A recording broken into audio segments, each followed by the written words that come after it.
3 children struggling in the powerful rip. I didn't hesitate. Bang, straight in the water, let the jet ski go. I was just thinking, if this little girl falls off, then she could drown. An amazing tale of survival has First shark emerged. attack on Bondi in 80 The victim, years. a local surfer at Bondi, managed to paddle into shore. Like something had sucked the meat off his bone like you would a chicken drumstick. The surfer certainly thought he wasn't going to make it out of this ordeal alive. After being attacked by a shark, Glenn returns to Bondi. There you go. Go, fellas. Glenn. Bacon. How are you? Nice Sorry, to what meet was you. it? Bacon. Tom, how are you? Good, mate. How are you? Good to meet you. This just works off the muscles in my arm, so it's just, yeah, it's pretty cool. It's like the latest technology. Rip things with it? Yeah, it's pretty good. Like, you can hold a coffee cup and, you know, you can do that pinch. And... That's some suburbs talking there. I like that. It's pretty cool. Yeah. But when you look down, your whole arm was still there, but was a big chunk taken out? Oh, the hand was just hanging off. It was hanging off yeah. by that much bit of skin, and bone was poking out, and that was all Did you just open. Did you feel like you were going to pass out, or were you pretty calm? Yeah, I screamed, obviously. Yeah. That was kind of the first thing that happened, and then I just, you know, you just do your best in that situation to get in. So I got home late from work, probably went surfing a bit later than I usually would, so it was about 7:30 when I got in the water. The attack was never caught on camera, but CCTV footage taken at the same time shows a grey and overcast evening. Just as I was paddling back out after I'd caught a wave, yeah, I got grabbed by something. I actually thought it was another surfer in this split instance that happened. I thought, as I was paddling towards a wave, I thought, oh, someone's trying to stop me get a wave, so I tried to yank my arm back, and then I just got, pulled under the water and it shook around. It took a while to realise what happened, but got back onto the board. Bits where I was in the water, you know, paddling back in, I don't really like talking about that, you know, what went through my mind, and felt like forever, but it wasn't. I've just been told off by the surfers at one guy's and his hand taken off. When I got onto the beach is when the community at Bondi really came together and to really help me out. A couple of Frenchmen who were surfing nearby and a couple of local surfers ran up the beach and helped me out of the water and put a tourniquet on my arm, and that saved my life. I think if someone was brave tonight, it's him. You can believe me when you see this guy, he was very, very brave. Glenn lost almost a third of the blood in his body. Cross first kept him alive. He then received 75 litres of transfusions as surgeons tried to save his hand. The attack is fresh in lifeguards' minds. On a busy Saturday, an urgent report comes to the tower. A shark has been spotted close to swimmers at nearby Tamarama. The helicopter just went over the top of the beach there and spotted a nice little unfriendly shark. So the boys are going around and have a look and get everyone out of the water. Here on the ledge. Oh, are you all right? Yeah. The Westpac rescue chopper sounds a warning siren.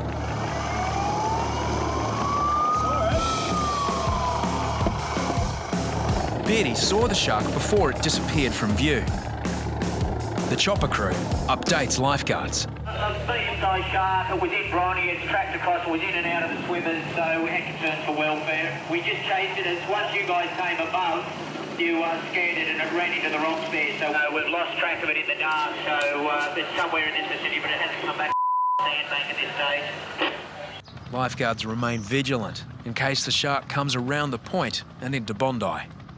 If you see anything else, give us a yell. If not, all clear. Bondi Lifeguards clear. If a shark wants to bite you, it's going to bite you, especially if there's people around. So it might have just been having a look. Might come around here, we don't know. It's very hard to tell from where we are. They swim so deep, and unless it comes to the surface and someone else sees it, we've pretty much got Buckleys of being right on the scene to see it. Just hours later, lifeguards received disturbing information. See the waves out the back there? Well, that's where the dark green meets the lighter coloured green. Yeah. See where those creeks are? Looking at that? I don't know what it was. It's just a shadow. It's moving slowly. We'll check it out. I just had a couple of waves come up. There's something moving out the back off about third ramp. They thought they were saying it's a shark. There's something there, eh?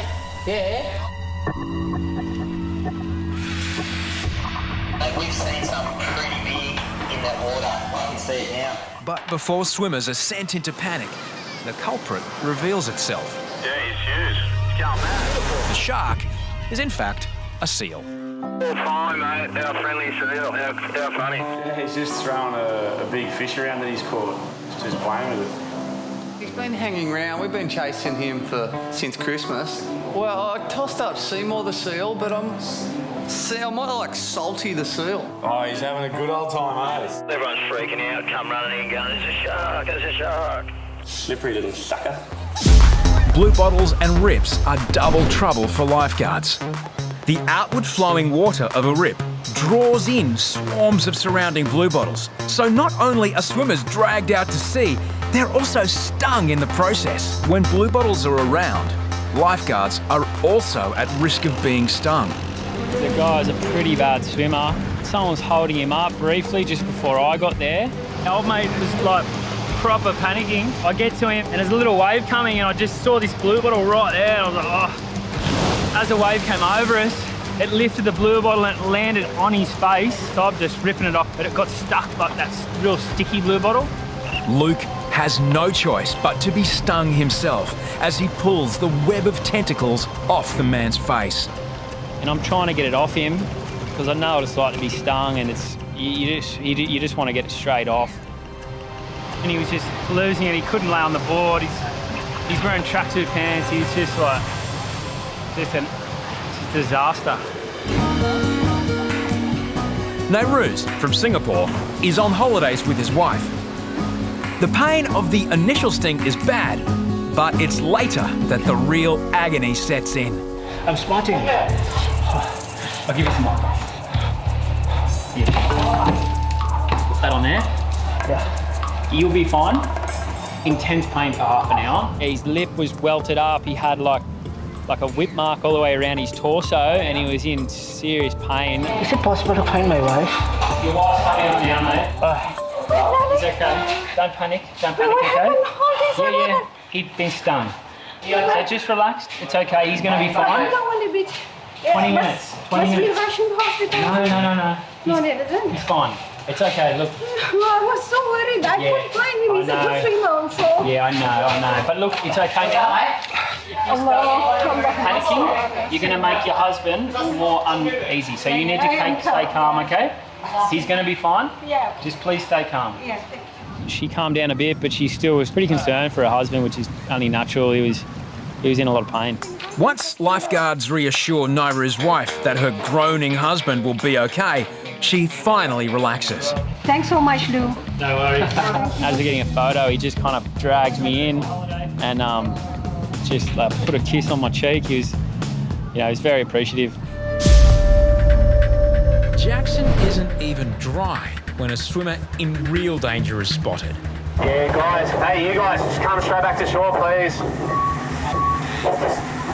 She's gone. Two swimmers struggle to hold up a woman. As I was paddling out to the patient, I saw that the two blokes were they were really holding her up and keeping her afloat. She was definitely showing signs of fatigue. Whether she was unconscious or not, I wasn't sure.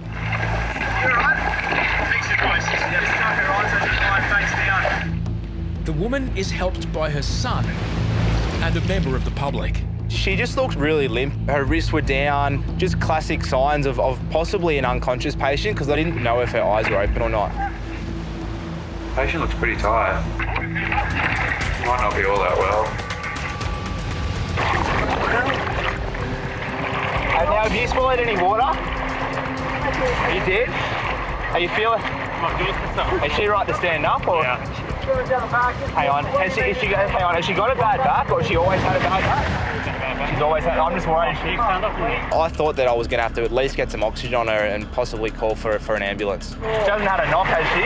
No. Okay. Seemingly disorientated, the woman's condition suddenly changes. Oh, let's just take her up here. I might put her on the oxygen for a bit.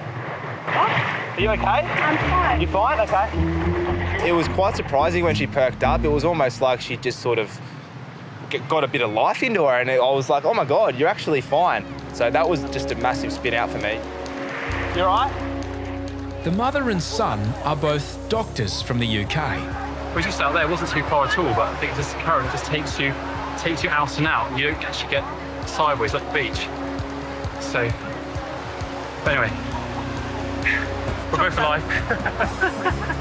Yeah, I thought it was quite weird and yeah, almost humorous that she sort of dismissed me off, and I wasn't quite sure how to act at the time, but you know, I took her word for it. They came out pretty quick, good. so Very good, yeah, thank you. good job. No complaints. Thanks. Thank you very much. As conditions worsen at the south end, Out there, Central, I'm going in. Copy that, mate. Copy. Mitch is about to face the biggest challenge of his brief career. I just happened to have looked towards the rip and I saw a couple of heads start drifting off the bank.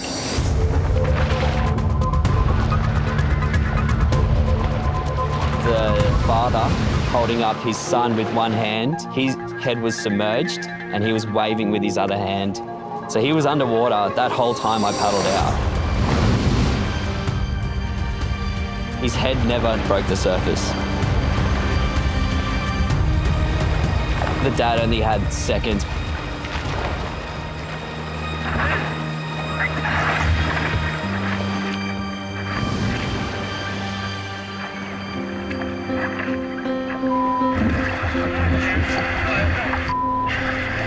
Max, get your breath back. All right. I just tried to comfort them, relax them. The patients don't have the strength to climb on the board, and they're drifting further from shore. And in that south end, the rip pulls quite hard out to sea. And we did just start to go further and further out. Come on, everyone. As waves continue to swamp them, the young boy starts to panic.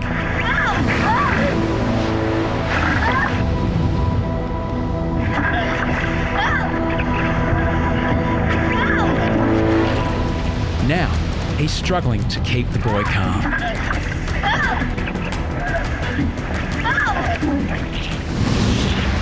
The kid was terrified. He was so young, especially with the waves coming over as well. It would have been a lot to deal with. Essentially, to ski up down the south corner. On my way, copy. If the terrified boy can just hold on, more help is on the way.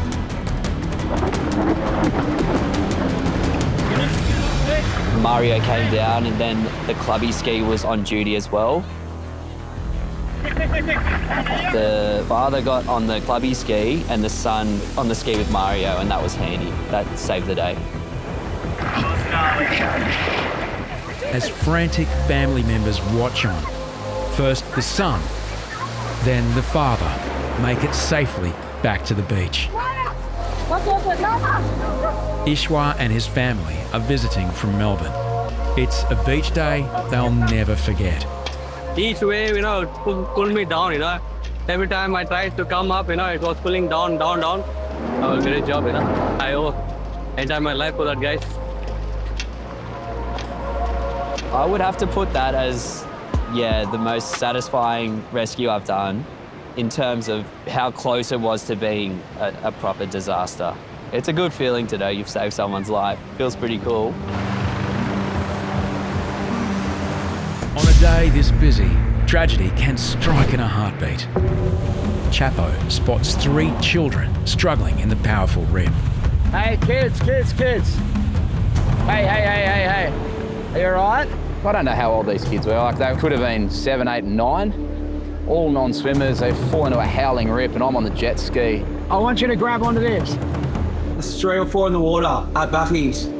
Grab on. Normally you just flick the mat so they can climb up on the jet ski, but they're holding their sister up to me. So I put it in between my legs, which is just out of the ordinary. Sit in. Grab on. Yeah, grab on. The other 2 kids were under the mat. Where is she? They're drowning underneath the mat. Chapo has to make a split-second decision. Oh, Chapo's off. I had no other option except to bail. The child now sits alone on a machine weighing 200 kilograms. I've never done that before in my life. I was just thinking, if this little girl falls off, then she could drown. No, I'm there. I've got everyone. The engine's still going, so it idles and can take off away from you. So I've got to get them on the mat quickly. Please. Hold it. Come on, everyone up. Hold it. Straight there, on the mat. Climb over the kids, back onto the jet ski, and get them to shore safely. Wow, that was gnarly. Like, it was the only rescue in a long time that I've actually thought turns to shit and one of them dies. That's basically as close as I've ever had that happen to me, I reckon. Off, dude. That was out of control. Could have ended pretty badly.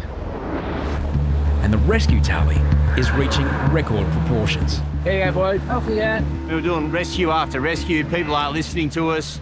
The rips now are pulling really hard. It's quite dangerous for people that don't know what they're doing. Those kids, you should be with parents. Where are your parents? Out of the water. There's a little channel in close and there's little kids getting in there, and if they just get taken, they'll go real quick into this rip. It's going to be too hard for us to rescue everybody. Parents with kids, you should be looking after them. Look, here. Popeye. Moments later, Hoppo's fears are realised. 2 young girls are swept off a sandbank. A radio chap had to come in to pick them up, and when he came in, they physically couldn't pull themselves up on the sled. Exact same thing happened. Both went under. I didn't hesitate. Bang, straight in the water. Let the jet ski go. Popo, the chopper is off the ski. This time, the unmanned jet ski is in the shore break and heading straight for swimmers. Popo, chopper is off the ski. Are you going in back up? The jet ski's on its own now, just floating around in the rip and hoping it doesn't end up on the sandbank where it could potentially hit someone. But I need to paddle past and help Chapo put them on the rescue board to bring them back to shore. At that time, I didn't care what was going to happen to the jet ski. It wasn't in the flagged area. I had to rescue these 2 kids. All right, got to stay on the next bank, Dad. Hold on. Hey, there, Ma. I'll get the skis. You get the ski, I'm right. Ski's all right. Ski's all right. I'm right. Hang on. Funnily enough, because the rip was so strong, jet skis didn't wash in, just stayed there. Hang on. For a driver to jump off the jet ski and grab someone is very, very rare. I mean, I've only seen it not even a handful of times in my whole lifeguard career, and to happen twice in one day is just unbelievable. The girls are finally safe, but still distressed. Stand up. I know where my friend is. Yeah, where? So originally they said that the mother was up north, and I thought it's a long way to go. So you're on your own over there? That's a long way from where you were swimming, though. Did you walk all the way down there? Huh? So the issue I have now is I'm stuck with these 2 little girls trying to find the mother, so it's eyes off the water. The time there looking for parents, it could cost someone else's life. They nearly were going under and then can't find the parents anywhere. Well, they're only young kids. Further south, Chapo spots a woman frantically searching the surf. Hey, what do your kids look like? 2 girls? As she was freaking out, saying, I've lost my kids, I've lost my kids. No, they're all right, they're okay, hey, sweetheart. Hey, I've just rescued them, they're safe. They're okay, hey. Go and see the lifeguards on the beach, just here. Hey, Hops, where are those 2 girls that just got rescued? I think her mum's here. I've got them here with me. We just rescued them. Just got them, they're nearly under. You've got to take note of them. Both her daughters could have been dead. You start getting a bit frustrated and angry because it would have been then they'd blame us for not saving the kids. But it's the parents' responsibility to be looking after their own kids. When you've got busy days like that and you've got parents not watching kids and there's people constantly getting pulled into the rips. It's hard to control your emotions, but we're here every day. We know the conditions. These people are coming maybe once in a lifetime to Bondi, so we need to be sympathetic at the same time trying to get our point across that they understand the dangers of what they've just been involved with.